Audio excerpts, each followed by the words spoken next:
자, 2019-2020 시즌 정산을 하고 있습니다. 네. 첼시 보겠습니다.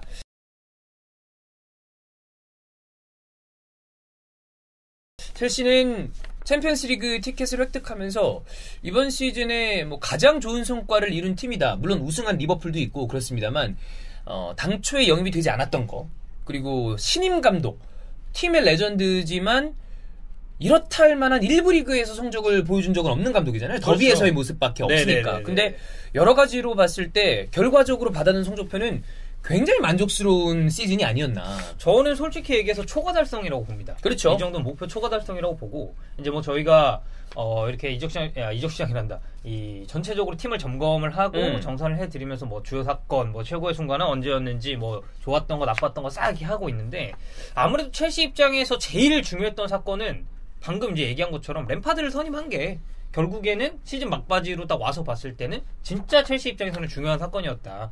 그렇지. 그러니까 왜냐면 맞아요. 램파드가 오게 되면서 램파드만 온 게 아니에요.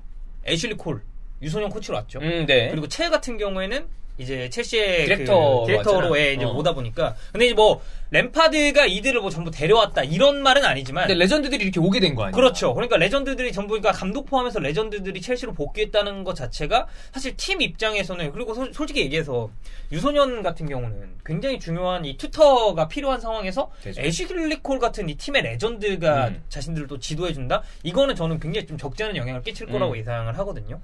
그러다 보니까 사실 이 램파드가 딱 복귀를 하고 이제 사리가 딱 떠나면서 그럼 이제 첼시 다음 시즌 어떻게 하냐라고 예상을 했습니다만, 부임 초기에는 분명히 의문보가 붙었던 게 맞아요. 그러니까 초반에 좋았어. 그랬는데 후반부에 퍼진다거나 아니면 어떤 경기에서 갑자기 너무 많이 실점을 한다거나 이런 것 때문에 의문보도 붙었고 성적이 약간 안 좋을 때도 있어요. 그러니까 시행착오를 쭉 겪었죠, 사실. 근데 난 램파드가 좋은 거는 그거를 경기 안에서 해결을 할 때도 있고 경기를 거듭하면서 해결할 때도 있고 아직 램파드가 완벽한 감독은 아니죠. 그렇죠. 나이도 아직 젊고. 네. 근데 수정하는 모습을 여러 가지로 보여주는 것 때문에 지속적으로 램파드는 믿고 가도 되는 감독이 아닌가라는 생각이 좀 듭니다. 그리고 제일 대단한 건 말씀해 주셨듯이 영입이 없었습니다. 없었는데 있는 자원들, 더군다나 이 있는 자원들이 기존의 무슨 베테랑 자원이 아니라 영건들을 어떻게 보면 발굴을 했다고 생각해요, 저는. 그렇죠. 네. 마운트라든지 뭐 에이브라햄이라든지 이런 선수들이 사실 기존 올 시즌 첼시를 놓고 봤을 때 제 역할 이상의 것을 또 해줬기 때문에 전체적으로 따졌을 때 램파드 선임으로 첼시가 얻은 게 굉장히 많은 시즌이 아니었나라는 생각입니다. 그리고 뭐 이거 정산 시간이니까 나중에 또 다른 타이밍 때 얘기를 하겠습니다만, 지금 상황에서 전 유럽을 통틀어서 가장 활발한 이적 시장을 보내고 있는 것도 첼시입니다. 굉장히 공격적으로 지금 하고 있죠. 이미 하킴 지히어는 저희가 진작에 영입됐다는 걸 영상으로 말씀을 드렸었고, 네, 그다음에 티모 베르는 영입됐고, 카에브레치 얘기는 지속적으로 나오고 있고, 그다음에 역시 왼쪽 풀백도 얘기가 나올 거고, 네. 그리고 뭐 여러 기사들을 놓고 봤을 때 그 이후 영입도 뒤따를 걸로 보여요. 네, 맞아요. 그리고 뭐라 그래야 되지? 이 전체 플랜을 올해, 뭐 내년 이렇게 보는 게 아니라 램파드 밑에서 좀 길게 보려는 것 같아. 그러면 이적 시장을 우리가 봤을 때 올해 하고 끝낸다가 아니라 장기로 보면 되잖아. 3년 정도 시간을 가지면서 리빌딩을 한다. 그러니까 뭐 이제 리버풀이 클롭 감독 부임 이후에 영입도 굉장히 잘했고 팀적인 색채도 잘 입히면서 이제는 정말 유럽에서 내려오라는 그 최고의 클럽 자리에 오른 것처럼 첼시도 올 시즌을 기점으로 다시 한번 부흥기를 또 맞을 수 있는 굉장히 중요한 터닝 포인트를 좀 잡았다고 보시면 될 것 같습니다. 그렇습니다. 이 첼시가 사실 올 시즌에 제일 좋았었던 순간이 언제냐라고 물어보면 좀 애매해요. 그러니까 최고의 순간이 언제였을까? 어떤 포인트가 가장 최고였을까라고 이제 좀 고민을 해봤는데, 나는 그거 생각난다. 2대1로 맨시티 잡았을 때.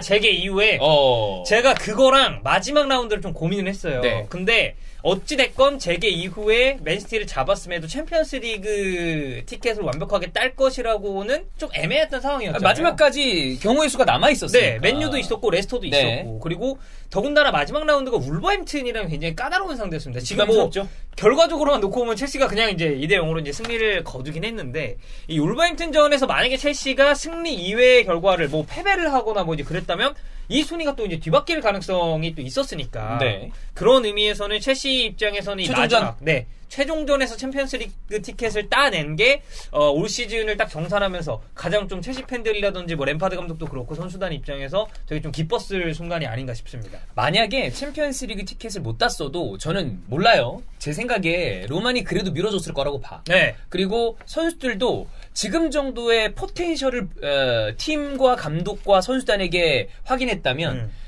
그런 경우 있잖아요. 챔스 티켓을 따는 걸 보고 이적하는 선수들도 있잖아요. 아, 그렇죠. 아자르가 그랬으니까. 네, 그게 당연한 거고. 네. 근데 전체적으로 봤을 때 야, 이 정도면 나 가서 같이 도전하면 되겠다라는 생각을 이미 심어줬다고 보는데 결과적으로 챔피언스리그 티켓까지 땄기 때문에 지금의 첼시는 모든 선수들에게 저기 가서 같이 이 프로젝트에 함께하고 싶다라는 생각을 들게 만드는 모습을 이번 시즌에 램파드를 중심으로 보여줬죠. 그러니까 애초에 로만이 램파드를 선임한 것 자체가 그러니까 사실 첼시 감독하면 파리 목숨이라는 수식어가 늘 따라다녔단 말이에요. 왜냐하면 감독들이 많이 바뀌었어요. 계속 바뀌었으니까. 우리가 흔히 딱 생각하면 이 기억이 나는 게 레알 마드리드 감독은 항상 독이든 그렇죠. 성배다라는 그렇죠. 얘기가 성배다. 예전부터 있었고 네네네. 첼시도 그런 경우가 많이 있었어요. 그렇죠. 뭐 사실 아브라함 그란트 같은 경우도 운장. 성적만 놓고 보면 그렇게까지 나쁘진 않았어요. 근데 어찌됐건 뭐 경질이 잘렸고 그리고 디마테오 역시도 이제 챔피언스리그 우승을 했습니다만 완전히 감독으로 믿고 가기에는 좀 무리가 있었다고 봐요. 근데 이게 난 로만에 대해서 되게 여러 가지 생각이 많이 드는데 저희가 그런 얘기 많이 하잖아요. 유럽 축구사에서 아니 현대 축구에서 로만의 등장 자체가 큰 패러다임의 변화였다. 센세이션이었다. 근데 많은 분들이 이제 야 로만 너무 감독을 많이 바꾸는 거 아니냐라는 이야기를 당연히 할 수 있다고 봅니다. 그렇죠. 근데 결국에는 첼시는 무관인 시즌이 거의 없거든요. 매 시즌 뭐라도 하나씩 딴 게 중요하죠. 굳이 따지자면 이번 시즌도 FA컵이 남아있잖아. 그렇죠. 그리고 분명히 첼시가 정배일 거예요. 그럴 거 아니야. 그러니까 배당률 상으로 봤을 때 모르지. 첼시가 정배일 거야. 이거는 순위로 봤을 때도 그렇죠, 4위, 그렇죠. 8위니까 네. 그걸로 본다면 로만의 선택이 비판을 받을 수 있는 소지가 있으나 모든 시즌에 대부분 트로피와 가까워졌고 결국엔 트로피를 땄다는 것 때문에 로만한테 뭐라 하기도 그래. 결과를 냈잖아 결국엔. 그렇죠. 그렇습니다. 그래서 이제 사실 로만이 램파드를 선임을 하면서는 저는 되게 장기적으로 보고 있다고 생각해요. 오래 좀 길게 그리고 더군다나 램파드는 정말 그 첼시 입장에서는 상징성을 또 가진 감독이다 보니까 만약에 램파드가 이렇게 딱 가준다면 정말 유명한 선수가 다시 감독으로도 또 성공 스토리를 쓸 수 있는 그죠? 그런 좋은 예시가 될 수가 있을 것 같습니다. 네.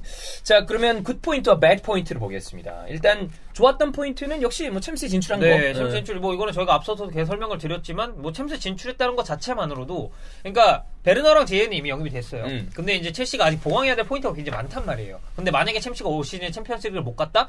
그러면 이것 때문에 첼시행을 망설이는 선수들도 분명히 있었을 것이고 초과 달성인 게 우리가 시즌을 통틀어서 보면 그런데 시즌 초반의 분위기였다면 초과 달성이 맞아요. 근데 우리가 자주 얘기하잖아.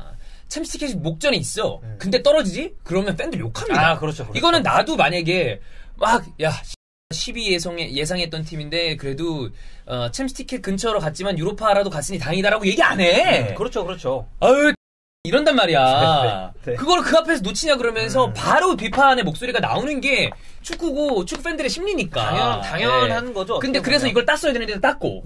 그래서 사실 이제 카이 하버츠 얘기가 제일 많이 나오고 있긴 한데 하버츠도 만약에 첼시가 챔피언스리그 티켓 못 갔으면 뭐 여기 될 것 같긴 하지만 조금 망설일 수도 있지 않았을까. 나는 망설이지 않았을 것 같아. 대신에 주급을 좀만 더 주세요. 그러니까 약간 그런 뭐 보너스 좀 더 주면 안 됩니까? 뭐 이런 거는 할 수 있겠지. 그렇죠. 나는 하버츠는 유로파 갔어도 그냥 왔을 것 같아요. 지금 느낌상으로는 첼시행을 굉장히 바라는 것 같더라고요. 그렇죠. 그러니까 저도 영입은 될 것 같았어요. 올 것 같았는데 이제 뭐 형이 얘기했듯이 그런 세부적인 문제에 있어서 조금 얘기가 나왔을 수 원래 있겠죠. 우리가 뭐 이직이라고 그럴 때 만약에 본인의 생각한 것보다 뭐 약간 변화가 있다. 그럼 약간 우리도 하나 던지고 그러거든. 이게 딜을 하려고 하죠. 우리도 행사 이런 거 할 때 뭐가 여기서 그 메이크업 지원은 안 되는데요. 그러면 그럼 메이크업밖에 10만 원 더 주세요. 이런 거 할 수 있거든. 네, 맞습니다. 그리고 그다음 포인트는 아무래도 이 연관들의 활약이죠. 뉴스. 네. 그렇죠. 뉴스라고 하는 표현이 더 적절한 것 같습니다. 메이슨 마운트도 그렇고. 물론 후반부에 가서 아쉬웠던 선수도 있어요. 테아미 에이브라함은 초반에 좋았지만 후반부에 가서는 아쉬웠고. 그렇죠. 오도이는 지속적으로 이제 첼시 팬들 입장에서는 좀 약간 애증, 밉상, 약간 그런 느낌이 있고. 왜냐면 사건 사고가 많아서. 그리고 이게 뉴스뿐만이 아니라 플래식 같은 경우도 플리식은 너무 좋아. 그러니까 어찌됐건 이 선수도 굉장히 어린 네. 선수인데 이 어린 선수들의 활약을 바탕으로 올 시즌에 정말 괄목할 만한 성적을 거둔 것 자체가 첼시 입장에서는 뭐 저희가 계속 초과 달성이다 얘기는 합니다만 진짜 이 임팩트가 너무 컸습니다. 그 와중에 저는 여기에 추가로 신구의 조화라고 이야기하는 거는 조금 뉘앙스가 안 맞는 것 같고 그 어린 선수들이 이렇게 막 돋보이는 가운데 저는 언성 히어로 같은 선수를 셋을 꼽고 싶어요. 일단 코바치치 들어갈 거고. 아니에요? 아니에요? 그러니까 코바치치는 젊잖아. 그러니까 나이 든 선수 3명이 생각이 나요. 누구죠? 지루, 윌리안, 아스필리쿠에타. 아스필리쿠에타. 그러니까 이들이 지루는 결과적으로 본인이 이 팀 내에선 내가 넘버원 스트라이커다라는 걸 시즌 말미로 갈수록 보여줬고요. 아예 본인이 기량으로 증명을 보여줬잖아. 했으니까. 지루 아니었으면 후반부에 이 지루가 따낸 승점을 우리가 계산해보진 않았지만 꽤 있을 거라고 생각해요. 네네네네. 그리고 아스필리쿠에타. 항상 혹사에 가까운 경기 혹사에 가까운 게 아니라 혹사예요. 근데도 불구하고 마지막까지 자리를 지켜줬고 물론 최정상의 폼보다는 왔다 갔다 하는 감이 있었습니다만 그러니까 아스피는 진짜 중요한 건 오른쪽이잖아요. 그렇지. 근데 이 선수가 3백 때는 센터백도 맞고 그리고 왼쪽 가도 돼. 왼쪽이 불안했을 때는 왼쪽으로 가서 활약을 해줬기 때문에 그러니까 뭐 수비 라인에서는 사실 전천후로 뛸 수 있는 선수. 그렇죠. 그리고 윌리안도 노익장을 과시하면서 그러니까 물론 이제 윌리안의 향후 행선지가 어떻게 될지 모르겠어요. 모르겠지만 아스날 링크가 있잖아요 지금. 있어요. 그러니까 내가 보기에는 1, 2년 정도에 만족을 하면 첼시 팬들은 무조건 잡고 싶을 거야. 근데 3년은 부담스러운 감이 있어요. 나이가 있으니까. 근데 아스날 팬들도 그 얘기를 해요. 3년 존나 오바다. 적당히 해라.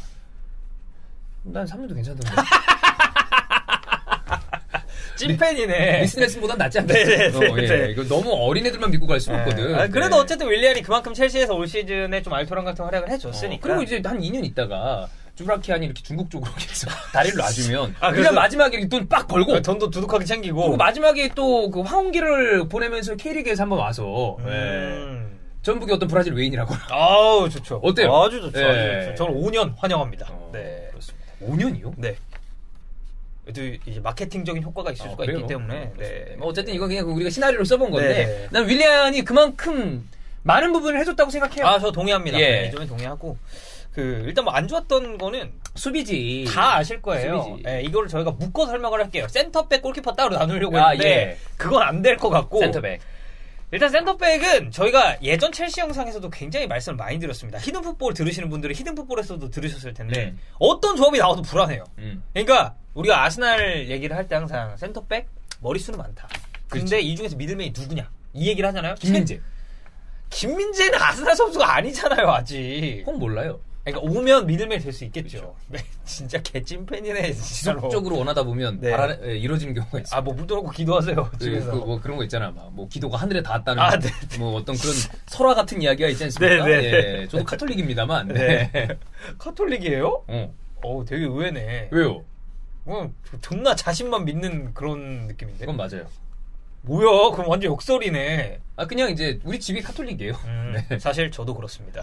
넌 존나 무교 같거든. 뭔 소리야? 무교가 아니라 무슨 조로아스터교 이런 거 있잖아. 나 이미 태어났을 때부터 카톨릭이었어. 우리 집도 그래.